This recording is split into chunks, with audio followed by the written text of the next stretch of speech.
Hello there everyone and welcome to the first episode of the AOR Talkshow on the PlayStation platform. Today we're going to be going through all of the drivers and team lineup as well as previewing the Australian Grand Prix. In case you didn't see the plans video or episode number 0, technically speaking, of the AOR Talkshow, discussing how the talk show and the series itself is going to be changing over the course of Season 12 of AOR, then make sure to do so. There'll be like some sort of link somewhere, hopefully if Pepper remembers to do that. Yeah, we've obviously got a lot of changes incoming. We obviously won't go through all of them because we explain them all in that video. So if you are unaware of what's changed when it comes to the series in comparison to last year, then do make sure to check out that video. As I alluded to a moment ago, I am joined by Pepper, as always, when it comes to talking about PlayStation 4 or just PlayStation generally. Yeah, indeed. And hello to the SoundCloud listeners as well. Welcome to this place.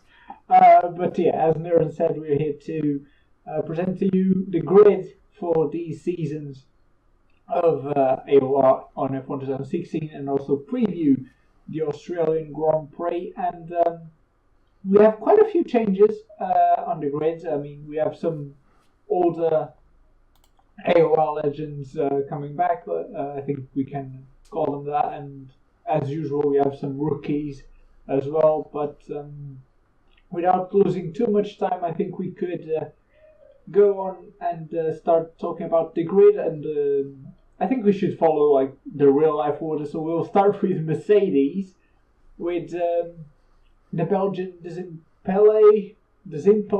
I reckon it's Desimpele. I reckon it's Desimpele. I'm not great with pronunciations, but I reckon it's that. If you're watching the talk show, I'm so sorry, but like, if you want to give us a pronunciation dictionary for us to do the AOR names, go ahead. But yeah, he was obviously a runner-up last season on F1 2015, but unfortunately he was facing Renault Tiger for the title, which is not exactly easy. But he'll be on the Mercedes, obviously. The first season was last season, so a bit of experience, but not too much. Still quite a quick driver that will be joined by BMU F1. Jesus, can you be nice to us, please? Like, they're not. They've thrown us straight in at the deep end. We've had 2 drivers already, and already we're struggling with pronunciations.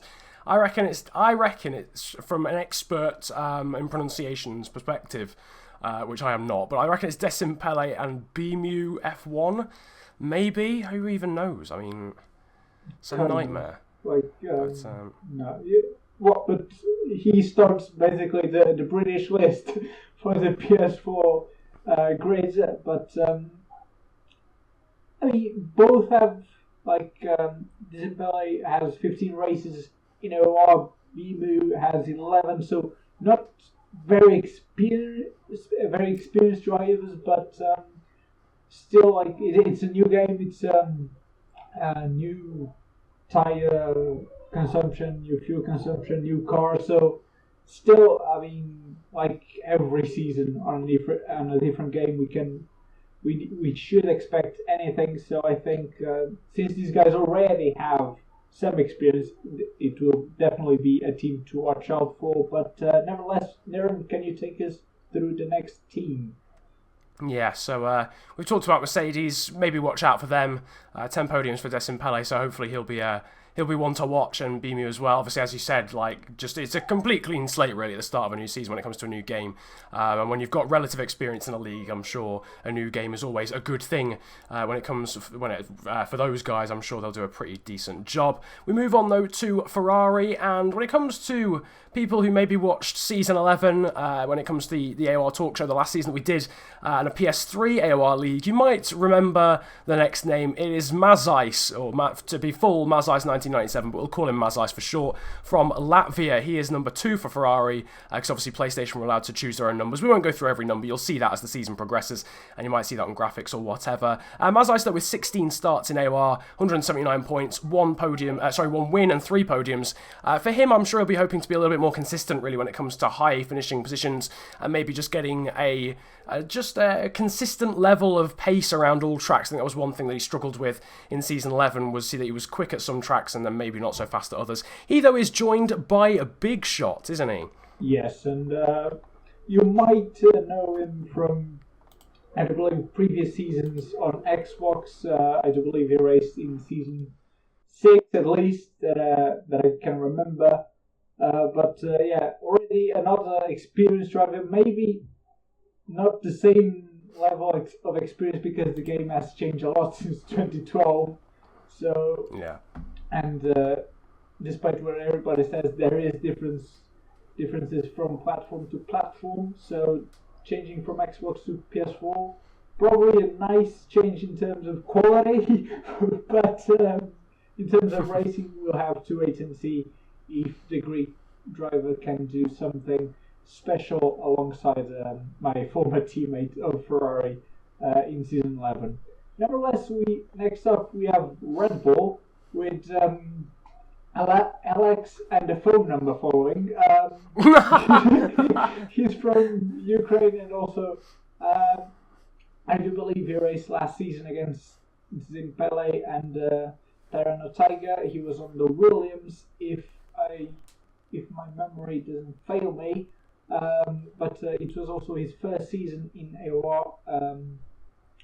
But he proved to be very quick and very good on tyre management, so could be one to watch out for. I mean, in 14 races, he has 11 podiums in a season that was pretty much like the 15 races were won by Tyranno Tiger. Yeah. So, nevertheless, 11 podiums in 14 races is quite a good ratio, so definitely someone to watch out for. And he's joined by Walsh89, the first Brit with a decent name to pronounce. But unfortunately, he's not unfortunately, but he's the first rookie in this new grid for 2016. Obviously, not much that we can say about him, but I mean, in season 11 we got a rookie winning the championship, obviously King Rakama, so maybe another surprise on there. But yeah, well, you never know. He'll be helped along by his teammate, I'm sure. We'll call him Ukrainian Alex for now, because I really can't be bothered to say all those names. So Ukrainian Alex, I'm sure, will help him out when it comes to maybe setups and stuff in terms of doing well in the Constructors' Championship. Even though poor Ukrainian Alex is always the bridesmaid, never the bride. He's had 11 podiums and 0 wins, which is a bit of a shame. I'm sure he'll get that first one this season. But yeah, so Red Bull yielding the first of the British rookies as well. Well, first of the rookies overall, being Walsh89. I guess it's probably time, though, to move on to Williams after that. And, well, we've just had our first rookie. How about another two? Just slapped in your face. We've got a team of rookies this time. Big C019 of Britain. We'll just call him Big C. I think that's a decent, although slightly innuendo-ish name. However, he'll be running the number 15 in the first of the Williams and Williams cars. Even he's joined by number 92. That is number 92. Unsurprising, I guess he went for that choice of number. He is from Germany, and he is a rookie as well. I guess when it comes to Williams, then it's hard really to judge what they're going to do. We've not seen either of them race in AOR before, but I'm sure they'll bed themselves in. They'll get used to things. They might have decent pace. I don't know whether there's been any social races and PlayStation side of things and how well they maybe have done, but maybe two drivers to just sort of come out of nowhere occasionally. But we'll have to wait and see, I guess, on that one. Yeah, I mean, rookies are always like a question mark at the start of the season. Some are good, some are, less good, let's say. And Williams always had quite a talent to pick some iconic drivers across all platforms. I mean, if you remember E on season 10 for Xbox, Shane and Callum, the wonderful lineup at season 11 PS3. So they also had Noble and X-Matty G in season 7. So Williams is always a team that brings up great drivers for some reason, and maybe this is another season where they just surprise everyone. Well, that would be exciting. That would be pretty exciting, wouldn't it, to have another team of Williams drivers that really just sort of come out of nowhere, maybe people haven't seen race before, and then take the league by storm. That would be really interesting. So Yeah, there you go, Big C and number 92. We've bigged you up. We are expecting big things now from you guys, and no pressure whatsoever. Moving on, though, to Force India, we've got some more returning drivers for those who are feeling nostalgic about the Season 11 PS3 Championship. We've got Force India, and they are being represented by GR Demon, or Ben, from Britain, and also Dan the Snake 22, otherwise known as F1 Dan, from Britain as well. So an all-British lineup there. Ben did show some decent pace when he came into the PS3 side last season. Only 3 starts for him, so he is relatively inexperienced, but I think he's done quite a lot of league racing and other championships as far as I'm aware. No wins or podiums, though, for him. And obviously we know F1 Dan, we know that he's, or Dan the Snake even, we know that he's been fighting for championships before, obviously coming second in Season 10, beaten by Iceman. He was his teammate in that season. 29 starts for him, 404 points, 3 wins and 19 podiums. He'll be hoping to add to that and potentially fight for the championship alongside his teammate as well, given they're returning drivers. But I feel as if they'll have their work cut out with obviously a larger grid. There's so many new, really good drivers around in comparison to last season, especially with the relative low turnout that we had in some races in AOR PS3 Season 11, where we'd only have sometimes 11 or 12 drivers, or maybe even less. This time we're going to be having full grids of sort of 18 to 20, so they'll have their work cut out, but they're fast drivers, and I'm sure they'll be able to cope with the pressure. Yeah, absolutely, and they proved to be very consistent drivers above all. And I had that lad Dan. I think he's on the AOR Talkshow somewhere. But yeah. I seem to recall that name. So, yeah. But yeah, a promising lineup there for India. Probably one of the most experienced. If we combine the 2 drivers, maybe one of the most experienced lineups so far. But nevertheless, going for a British team, McLaren. They start off with a rookie, Ali K17 from Britain. Not much that we can say about him, but again, rookies are a clean sheet at the start of the seasons, and that can work either as an advantage or disadvantage, but we'll let them show what they are made of in Australia. And he's partnered by Orboy, who raced at the end of Season 11, I think, on 2015, only 3 races, but 1 podium there and 2 pole positions, so definitely promising 1 lap pace from him at McLaren. And I don't recall McLaren winning a championship in AOR, so this could be their first real attempt in these last few years, because they've really been either absent or just not up there. So I'm sure they're relying on this British and German lineup to take them to the top. Anyway, the first new team of F1, Niran, can you talk about Haas? Yes, we've got the American team next up, but they're not represented by an American, unfortunately for you very patriotic Americans out there. They're represented by M Thorn 65. We'll call him M Thorn for short, from Sweden. 13 starts for him, 164 points. Not a bad ratio, not a bad return. 5 podiums in those 13 starts in AOR so far. I don't know what side that would have been. I'm guessing that was last season. I'm guessing he probably did that. So yeah, 1 pole as well for him. So okay. 1 lap pace as well. Maybe just have a cheeky watch out for him when it comes to top 5 finishes, I'm sure, in races across the season. His teammate, though, is our boss from Serbia. I can't imagine we've had too many Serbian drivers, actually, in AOR before. He might not be the first, but I can't imagine we've had too many before him. He's representing number 32 on his Haas car for this season. 4 starts in AOR, for him. So definitely the least experienced of the 2. And there's quite a lot of drivers, actually, that we've got on the grid who've had the odd race here and there, maybe as reserve drivers in the past or coming in at the end of the last season. But our boss has scored 34 points in those 4 starts. No wins or podiums for him, or poles or fastest laps, so he's definitely still betting himself into the league, really. We might see some pace from him as he gets used to things again later on in the season, but we'll have to wait and see.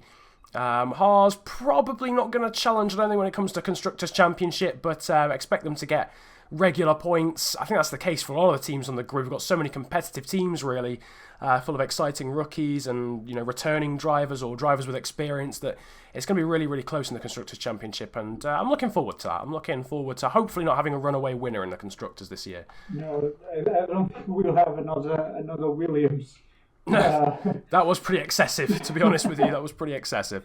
I mean, it did allow us a good fight for second, but still, I mean, we need a fight for the first position. And joining Haas on their return to F1, obviously we have the banana car of Renault, and this is a serious contender, Jim Nervo-Tank or Nervo-Tank. I remember racing him in season 9 on the 2014 game. Absolute tank, literally. In all races, 17 starts, 7 wins, 15 podiums, 12 pole positions, 7 fastest lap, and 317 points. I mean, it kind of speaks for itself. I mean, a driver like this, you have to take into consideration going for a new season, and he's partnered by Kian G4, just simply Kian. He also raced in season 9. 16 starts, only 1 podium for him, sadly, 0 pole positions and 0 fastest laps. But I think we have, among Force India maybe, one of the strongest lineups for this season. I mean, especially just because of Renault's first driver. Yeah, definitely. I think Nervo-Tank has got a very, very good shout of the Drivers' Championship. I think Force India maybe have the better all-round team across both the drivers. I feel like I'm doing Kian a bit of a disservice there, but obviously Dan and Ben are both very solid drivers. They're both very good, very strong. But maybe Nervo-Tank perhaps the favourite for the Drivers' Championship, and then we'll just have to wait and see as Renault and Force India battle it out for the Constructors. Next up, though, the penultimate team we're going to go through is Sauber, and it is yet another team of just rookies, much like Williams. We've got a bit of a Scandinavian theme going on here. We've got NB Arubin from Finland, who will be using number 31, and we've got Jonas NHK from Sweden, perhaps the most Swedish name there is. But he'll be running number 23. Both of those guys are rookies. And again, much like Williams, we'll just have to wait and see how they go. And there's not all that much we can say. We haven't seen them race before. We don't have any records or stats about them. We'll just have to wait and see if their driving out on the track does the talking. But it's always nice to see rookies. It's always nice to see new people getting involved in AOR and hopefully sticking around and maybe having more seasons in the near future. That's what I was going for. Yeah, and I'm liking this Scandinavian theme of AOR this season. I mean, before we had the British phase of AOR, now it's Scandinavian. I'm wondering if Fizzy has something to deal with it, but... yeah, there must be some sort of Norwegian advertising going on there of AOR. That's what I think it might well be. But, final team then, because unfortunately Toro Rosso will not be on the grid for this season, like season 11 on PS3 actually. But Manor will take the last entry to the grid for season 12 with Big Colt, who also raced last season on the 2015 game. 15 starts, only 1 podium. A very unlucky driver from what I remember from last season. Quite a few crashes during the races, forcing his retirement. But I think it's maybe not a top driver just yet, but definitely the potential to get some points and challenge definitely challenge for the top 10 on the driver standings, maybe a bit more. And he's joined by DOG GR1 Swedish driver, another rookie. I'm going to call you GR1 simply because it's easier. It is easier, but it completes the Scandinavian takeover as well. Yeah, another man from Sweden is OGR1, and another rookie from Scandinavia as well. Prepare yourselves, the winter's coming. Winter's coming. It's here. Coming. Scandinavians are coming. Can you imagine if we get an all-Scandinavian podium at some point? Jesus Christ. GR1 and all the other Swedes and Finnish drivers. Make it happen, boys. Make it happen. Just to break up the usual all British podiums. Yes, but, please do so.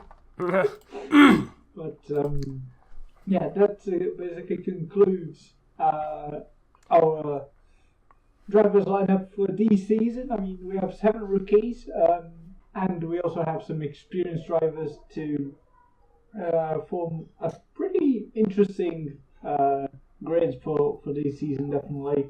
But I think, I don't know, if I had to bet on someone, which luckily I don't, but if I had, I'd probably go for a fight between Renault and Force India from what I know that the drivers can do. I'm not sure if you have the same opinion as I do. Yeah, I'd probably have to agree with you there. I think there are other teams on the grid that are likely to get podiums. I think both Mercedes and Red Bull, and obviously Ferrari with Mazais as well, should probably be able to get podiums, and that'll probably be a fight for third in a championship, which seems a bit weird actually, because they're all big teams in real life. Mercedes, Ferrari, and Red Bull all probably battling each other for that third spot in a championship, but it won't be a breakaway 2-horse fight. I think it'll be still relatively close, but I think Force India and Renault, you are right, will probably get the edge over the rest of them, unless there's some big new standout drivers that come out of nowhere, or some bad luck for the Renault drivers and Force India drivers. I just think the Nervo Tank sort of on his own, at least Nervo Tank is a very, very good shout for the Drivers' Championship, and that obviously makes Renault themselves a good bet for the Constructors' Championship. If Kian can get some points on the board, then that's obviously going to help them out as well. And then Force India with 2 very experienced and very solid drivers in terms of league racing, not necessarily AOR, but league racing generally, should have a very good chance as well. So I'm really looking forward to the battle between them. Yeah, it should be quite an interesting season, and that takes us to the season opener, as usual, at the Albert Park Street Circuit. I mean, obviously, with all these tyre changes and tyre allocation system,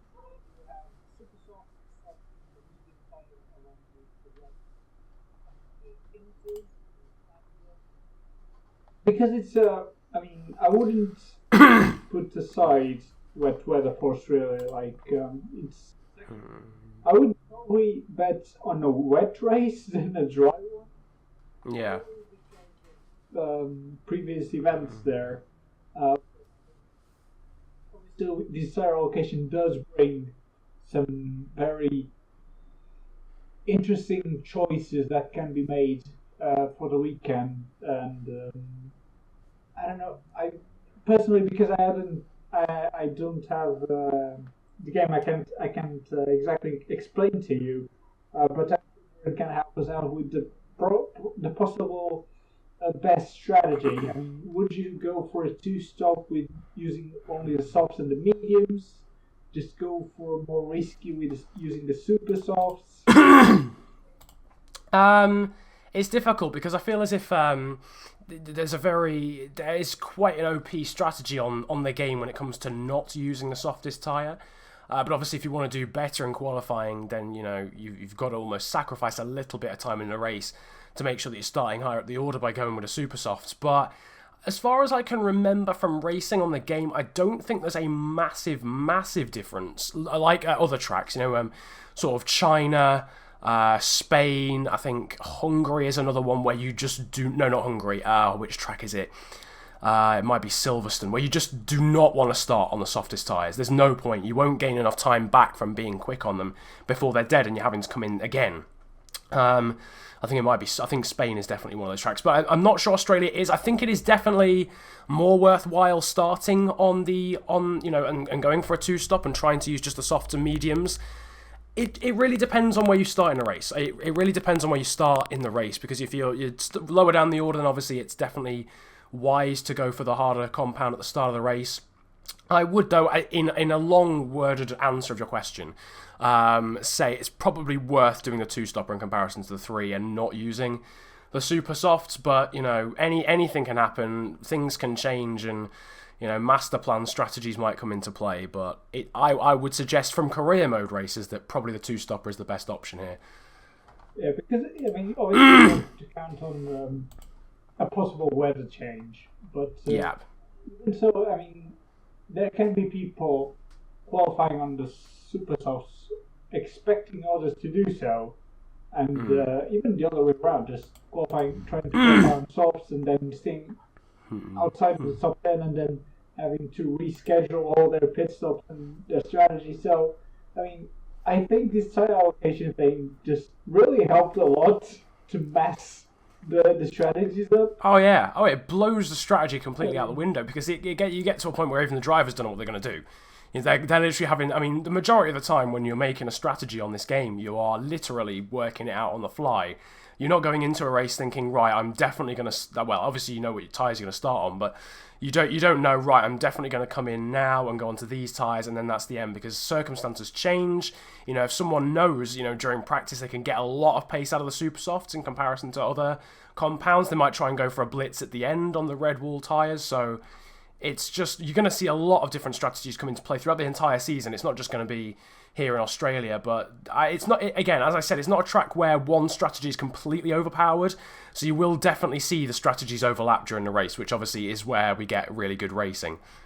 Yeah, and luckily is also the fact that, I mean, it's not like Monza or Spa or anything, but it does allow quite some overtaking, especially if you're brave enough. You can try sometimes like turns 9, 13. I mean, there are some good corners alongside, obviously, the RS zones at turn 1 and then turn 3. But I don't know. I do like Albert Park. I think it's a great circuit to start the season off, and with such an interesting grid, I think we could have maybe some surprises that we may not expecting, because new cars, new tires, new, like, everything can go or 3, especially with if the rain comes when at the wrong time for you, but at the right time for the guy behind you, and it's obviously there's a lot that can change during a race at Melbourne, so I'm definitely excited. I mean, it should be a great race, and luckily I don't have to make predictions this time around because I wouldn't be able to do so. No, I think making predictions these days is just impossible. It's because of the large grid. The grid is so vast and full of so many different drivers with different levels of experience. I think predicting anything, certainly for the start of the season, maybe once we've got a little bit deeper into the calendar, then perhaps we'll be able to guess, maybe a top 5 or whatever. But at this point, it's definitely impossible. Though, if you guys do want to give it a go, if you know a lot of the drivers in this grid, then feel free to drop it in the comment section, and we'll see whether you guys are right. And if you are, then you've either got a crystal ball or you're superhuman, because I don't think I'd be able to give a accurate prediction whatsoever for this first Grand Prix of the season. But that's what we want. We don't want it to be predictable. We want it to be all over the place. We want to have multiple drivers having a chance to win, and that's what we look as if we've got in this league for this season. Yeah, thank God. I mean, and we don't seem to have another Williams and Ferrari and Red Bull like straight away. We know they're going to be quick. I mean, we have a lot of potential across this grid and a lot of rookies still. Not as many as on Xbox, but definitely 7 rookies can make a difference. Yeah. And I mean, it will be a great race. I mean, obviously we'll be able to watch on YouTube at 8 p.m. I'm not quite sure who's going to be live streaming. I know King Rockhammer will be live commentating as well, but I'm not quite sure who the live stream is. If I know while I'm editing, I'll just leave an annotation there. But nevertheless, there will be a live stream for the race on PS4 at 8 p.m. And so make sure you go check it out. I'm definitely going to be with 3 screens possibly, trying to watch all 3 races at the same time. But definitely a very exciting season prospect. And I don't know, I mean, let us know if you're as excited as us for this season to start, and what do you expect from it. But as usual, I'll let Niran wrap up this first PS4 talk. No, it's a new stage. Yeah, a new evolution. But yeah, we've basically come to the end, then I guess, of this first episode. As Pepper mentioned, we've gone through the teams and drivers. I hope you guys are familiar now with the drivers that we'll be watching throughout the whole season. As we said, all the leagues are starting this Sunday, so if you can try and watch all three, if you've got 3 monitors set up, then well done, because that's incredible. But also, I hope you enjoy all of the races. If you've got any questions, that's what I was trying to say. If you've got any questions about AOR generally, or about this league, or whatever, then drop them in the comment section, and we'll be happy to answer them for you. But as Pepper mentioned, that is about it for episode number 1 of the new and improved AOR talk show on the PlayStation side. You guys will be able to watch the respective talk show, for the Xbox side and the PC side as well, if you are so inclined, and see the driver lineups for that too. But apart from that, it has been a pleasure from myself, and that is about it as well from Pepper. I hope you've enjoyed. Feel free to hit the likes button if you've enjoyed, and subscribe, of course, to Pepper if you're new to the channel. And don't forget to check out all of our channels, everyone who's involved in the AOR Talk Show this year, because there's a fair amount of them, and you can check their channels out in the description as well. It has been a pleasure, as I said, from me, and we'll see you next time. Hashtag involvement. Hashtag involvement.